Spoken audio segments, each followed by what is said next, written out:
Communauté YouTube, Facebook, bonjour, Éric de Vin Futé, bienvenue sur ma page. Aujourd'hui, on va parler de différence de prix des vins. Donc, on a des vins, une question qui m'est revenue souvent, bien simplement. Les gens me demandaient, Éric, qu'est-ce qui justifie la différence la différence de prix entre un vin à 10 $ et un vin à 25 $. Donc, je vais vous donner des raisons qui sont, des explications qui sont très concrètes. Tout de suite, je vais éliminer là, tout ce qui est objets de collection, surenchère, toutes ces choses-là. On ne parlera pas de ça. Je ne veux pas parler des vins qui valent 10 000 $ là, qui ont déjà appartenu à des artistes, des personnes connues, reconnues, qui sont décédées, puis qui sont vendus aux enchères, et puis avec lesquels ça se vend à des prix mirobolants. C'est pas de ça dont je veux parler aujourd'hui. Je vais vous parler de choses qui sont beaucoup plus concrètes, qui influencent réellement, et non de façon artificielle, mais de façon réelle, le prix du vin. Donc, on va parler de vendange. Quand je parle de vendange, on parle d'aller récolter les raisins dans la vigne avant d'en faire du vin, avant d'aller vinifier. Donc, lorsqu'on va récolter les raisins, il y a deux façons de le faire. On a soit des vendanges mécaniques avec de très gros instruments, de gros camions, ou on a des vendanges manuelles. Alors, bien sûr que les vendanges mécaniques coûtent moins cher à la longue. Donc oui, c'est du matériel qui coûte cher à la base, ces gros camions-là, mais on a seulement une personne pour opérer ces gros camions-là, ces gros engins-là, qui vont faire des dizaines et des dizaines de mètres par minute, alors que si on engage du capital humain avec lesquels on va aller récolter le raisin à la main avec des sécateurs, eh bien sûr que ces moyens-là, le moyen manuel va coûter beaucoup plus cher. On a beaucoup de gens qu'on va devoir déployer pour faire ce travail-là, et on va avoir aussi des formations à donner à ces gens-là. On ne peut pas faire ça de façon improvisée. Il y a une façon précise d'aller couper ces grappes-là de façon manuelle comparativement à la vendange mécanique. Les vendanges mécaniques, ces gros camions-là, bien sûr, vont parfois endommager légèrement les vignes, alors qu'au niveau manuel, c'est beaucoup moins violent pour la vigne lorsqu'on fait des vendanges à la main. Donc, bien sûr, les vendanges à la main, manuelles, vont faire en sorte que ça va se refléter dans le prix du vin. C'est très logique, c'est un peu le même principe. Je pourrais vous faire une analogie avec lorsque vous allez à l'épicerie, admettons que vous achetez, tout le monde s'est déjà acheté du poulet, des poitrines de poulet. Vous avez sûrement déjà remarqué que les poitrines de poulet désossées sont plus chères que les poitrines de poulet sur os, ou voire même un poulet entier. Pourquoi? Parce qu'il y a eu un travail pour désosser le poulet, pour détacher l'os de la poitrine. Ça a pris un boucher pour le faire.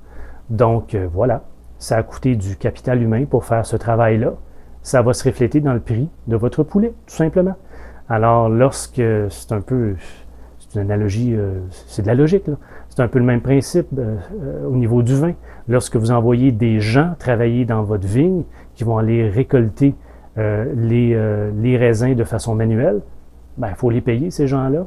Alors, ça va faire augmenter légèrement le prix de votre vin, tout simplement. On va avoir aussi le vieillissement en fût de chêne, comparativement au copeaux de chêne.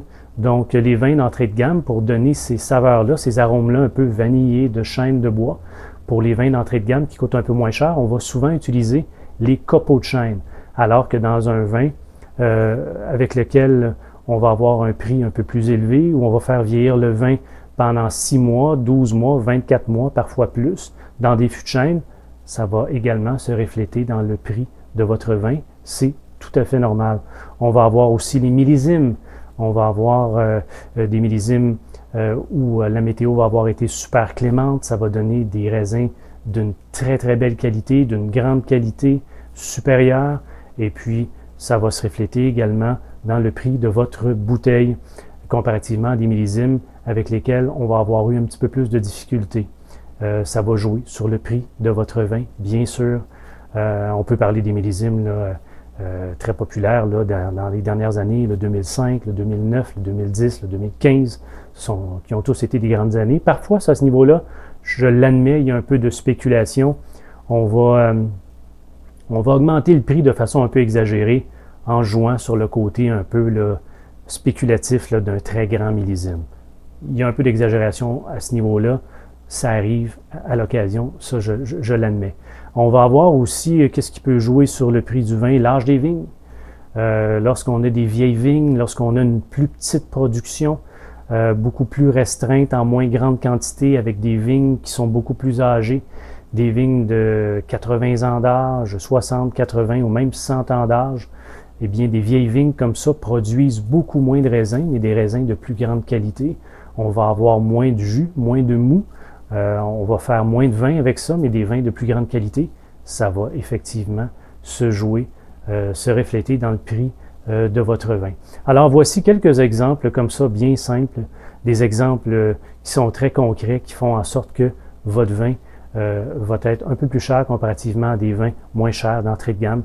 Ça va jouer aussi, toutes ces raisons-là vont jouer aussi au niveau de la qualité de votre vin, c'est tout à fait normal. C'est comme dans n'importe quoi, que ce soit au niveau de vêtements, que ce soit au niveau de voitures, lorsqu'on s'achète des produits de meilleure qualité, avec lesquels on va avoir un peu plus d'intervention humaine, des produits qui sont faits à la main, eh bien on va avoir bien sûr des prix qui sont un peu plus élevés et tout ça est justifié.